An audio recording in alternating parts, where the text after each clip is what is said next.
దేశంలో కొన్ని వేల మంది రైతులైతే పీఎం కిసాన్ స్కీమ్‌కి సంబంధించి 16వ విడత అమౌంట్ కోసమైతే ఎంతగానో ఎదురు చూస్తున్నారు.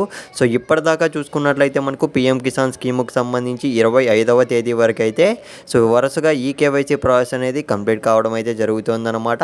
సో, కాకపోతే చాలామంది రైతులైతే అడుగుతున్నారు. సో, పీఎం కిసాన్ స్కీమ్‌కి సంబంధించి 16వ విడత అమౌంట్ అనేది మాకు అకౌంట్‌లో ఎప్పుడు జమ చేస్తారు అనైతే. తాజాగా కేంద్ర ప్రభుత్వం నుంచి మనకు ఒక గుడ్ న్యూస్ అంటే శుభవార్త అయితే రావడం అయితే జరిగిందనమాట. ప్రతి ఒక్క రైతుకి అయితే ఇది గుడ్ న్యూస్ అనేది అనుకోవచ్చు. ఎప్పుడు విడుదల చేస్తారు అన్న దానిపైన అయితే మనకు డేట్స్ అనేటివి రిలీజ్ చేయడం అయితే జరిగింది. ఈ వీడియోలో అయితే ఎప్పుడు విడుదల చేస్తారు అన్న దానిపైన అయితే డీటెయిల్స్ అన్ని ప్రొవైడ్ చేయడం జరుగుతుంది. వీడియో ఎండ్ వరకు చూసేకైతే ట్రై చేయండి అన్న.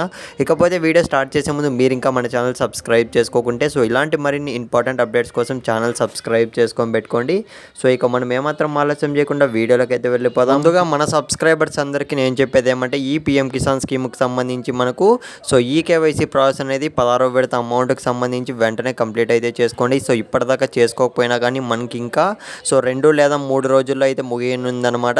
ముగిసే లోపే ప్రతి ఒక్క రైతు అయితే ఈకేవైసీ ప్రాసెస్ అనేది అయితే కంప్లీట్ చేసుకునేయండి. ఇకపోతే మనకు కేంద్ర ప్రభుత్వం నుంచి 16వ విడత అమౌంట్ అనేది డైరెక్ట్గా రైతుల ఖాతాల్లోకి ఎప్పుడు విడుదల చేస్తారో అన్న డౌట్లో చాలామంది రైతులు అయితే ఉన్నారనమాట. మనకు కేంద్ర ప్రభుత్వం నుంచి వచ్చిన అప్డేట్ ఏమంటే ఫిబ్రవరి 27వ తేదీన అయితే విడుదల చేస్తారన్న అప్డేట్ తెలిసింది.